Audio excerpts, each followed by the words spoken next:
Good morning, everybody. I'm not going to sing this morning. Let's talk about Iran. I know a lot of people don't understand what's going on in that part of the world, but you got to look behind you in the history to figure out what the problem is with the U.S., Iran, Israel, that part of the world situation.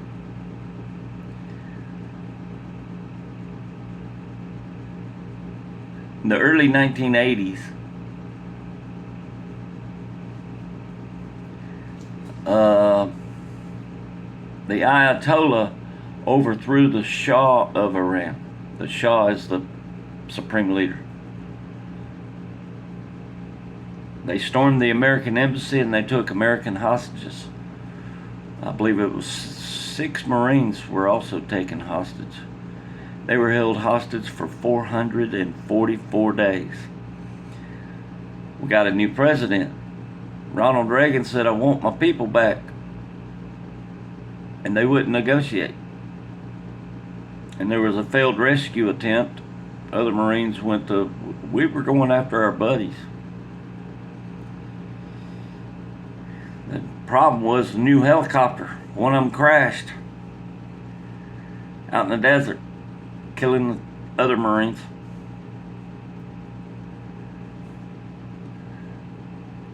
Then they had that thing with in the early 80s with Muammar Gaddafi. You know, he saw us as weak when that happened. He saw us as weak. So Muammar Gaddafi started attacking our ships over there. And we bombed Muammar Gaddafi, killed like 19 members of his family. And he swore off helping terrorists after that. And he did pretty good up until they killed him, you know, just a few years ago. 10 years ago now? 12? Muammar Gaddafi knew too much. That's why he died.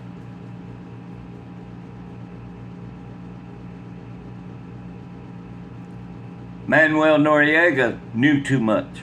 That's why he died in prison. And then we had Desert Storm. Then we had Somalia. Then we had problems in the Middle East. Now keep in mind, everybody the United States has went to war against or had a problem with all this time, they were our allies in World War II. Let me say that again. They were our allies. Libya was our ally. Vietnam was our ally. China was our ally. Iran was our ally. All of these countries was a U.S. ally at one time back in 1944. So now you have to use your little brain power. You know, here's the thing. Computers have memory, so do humans. Sometimes they mesh, sometimes they don't. Sometimes what you see, the computer don't see. Now, being in the military for 25 years and going to war more than once over there, losing 8 of my brothers in Beirut, losing other brothers in Desert Storm, losing more friends in Somalia, you learn things. Even the lowest ranking private, brand new, 2 days in country, can learn a lesson on the first day.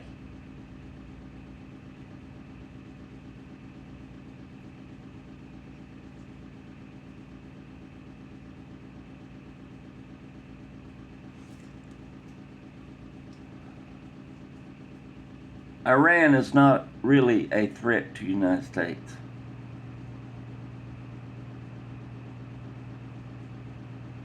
They don't have the capability to attack us here. What they can do, all of them countries, and what they have done, is they sent people here to live here, work here, right amongst us. And you see them out in the street flying flags of Palestine, and you see them in the streets flying flags of Mexico and all these other countries, protesting the United States but flying another country's flag. It makes an old warrior like me go, ooh, how un-American is that? If you don't like America, pack your trash. I will transport you to the nearest port of exit of your choice. Don't make my world that I fought for, suffered for,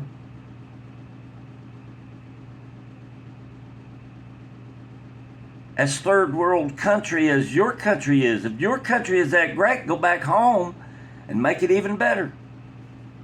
If you don't like it here. Now that's just my feeling.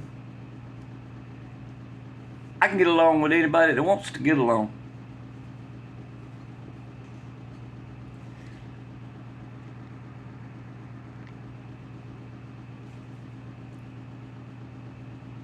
Or, if you don't want to get along, I might be a little older, but I haven't forgotten the skills that the Marine Corps taught me.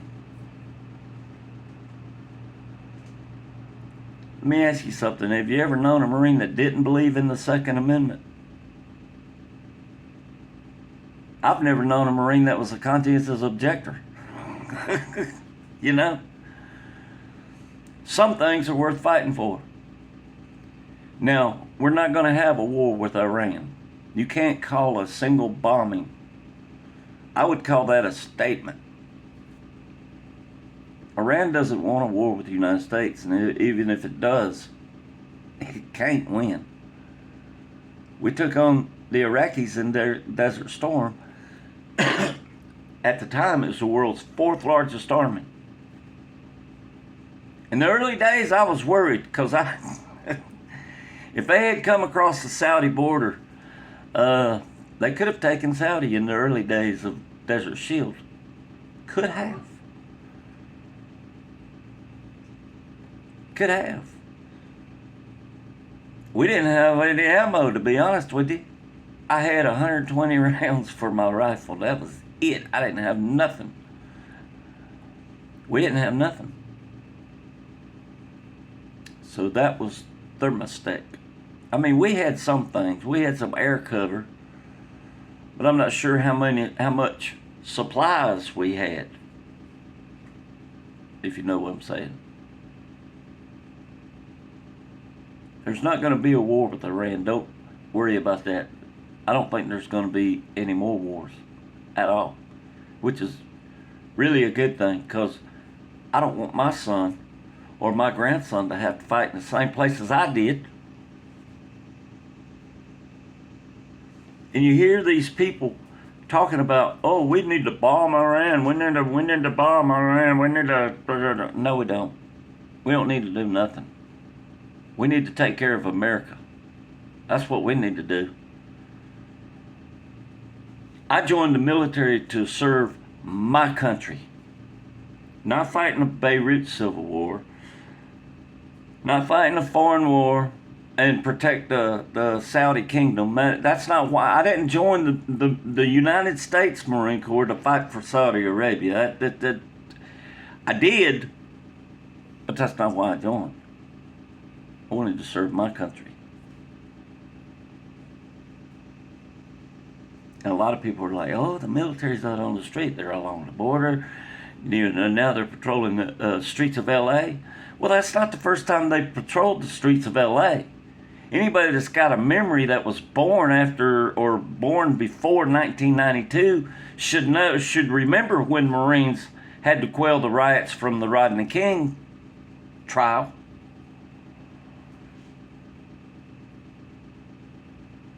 Marines have, if you look back in the history, the Marines, we protected the mail trains back in the 1920s because people were stealing the mail. What comes in the mail? Well, back then, checks came in the mail.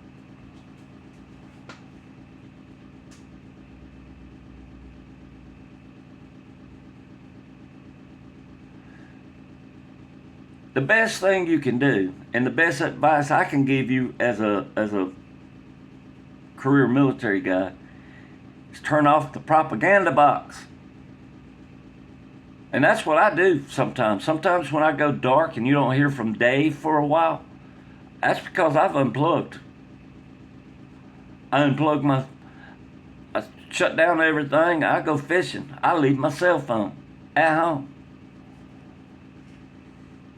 Unplug.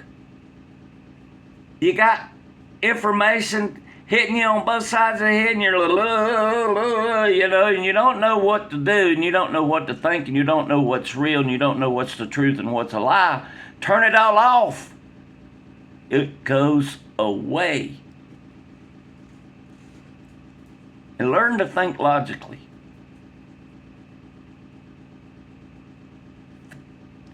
No president can go to war unless it gets approved by Congress, okay? But a president can protect our troops overseas. He can do whatever he needs. He can make limited strikes to protect our embassies, our consulates, our ships on the ocean, and our people that work in those places. He doesn't need congressional approval of that. The number one mission of the United States president is what?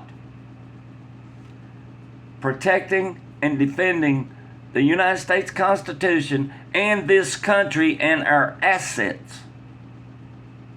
That's his number one priority. His number one priority is not to protect Israel, not to protect this country, or not to protect that country. His number one mission is this country. And he continuously says America first. What's wrong with that? Nothing. It bothers me when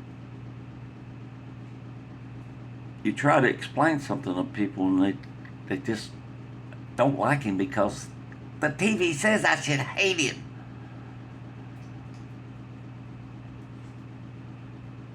You got people in government right now that are fighting harder for illegal immigrants that came here and committed crimes. Fighting harder for them and fighting harder for Gaza than they are for America. It's a crazy world we live in.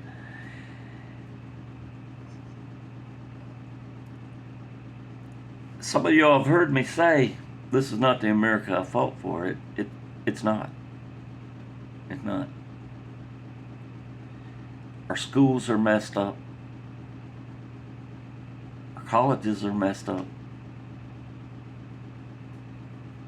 But it's still the best country in the world. If it wasn't the best country in the world, everybody wouldn't be trying to come here. Now think about it. If America was all messed up, why would everybody want to come here?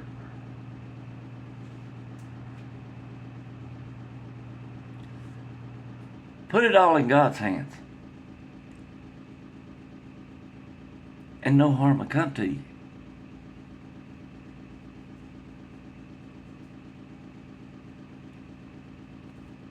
It doesn't mean you shouldn't own protection. And a lot of Christians, they kind of got their wires crossed too. Is Christianity under attack? Yes. I believe so. If you look at church shootings,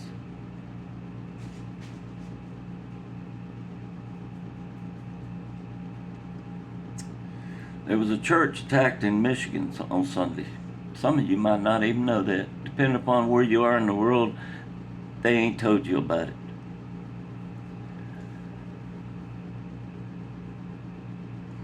A deacon ran the man over, and then one of the security guards shot him, killed him, right there in the churchyard.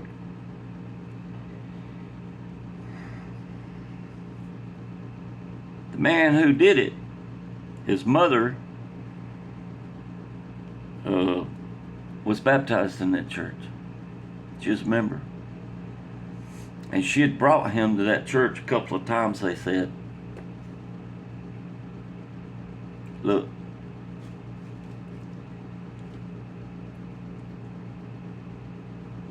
we all know there's evil in the world. One parishioner was slightly wounded, hit by a stray round in the leg. He's gonna be fine. But other than that, nobody else in that church was harmed. See, when you put your life in God's hands, it don't matter. Don't matter what happens to you here. When your life is in God's hands and you die with God, well, there's supposedly a better life on the other side.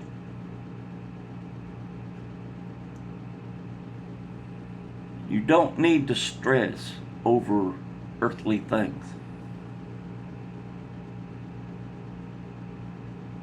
I try not to.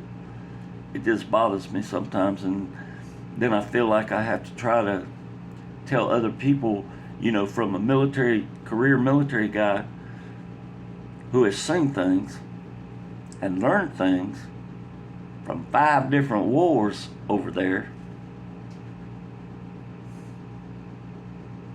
Maybe I can help you understand it a little better, but don't think that there's not going to be a war with Iran. They can handle it.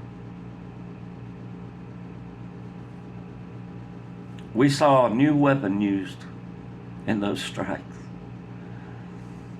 We don't just have bombs that blow things up. Now we got bombs that blow things in.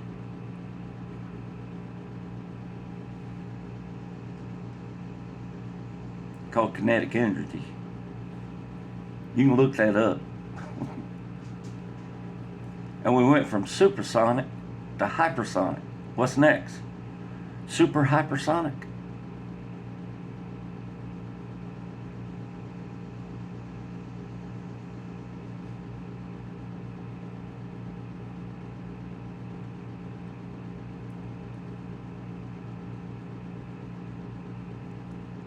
When you put your faith in God, it don't matter.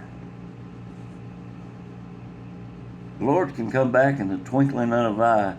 Is that hypersonic or is that super hypersonic? What's a twinkling of an eye? An eye blink? Have you said your daily prayers this morning? Have you called up an old friend you hadn't talked to in a while and said, I love you?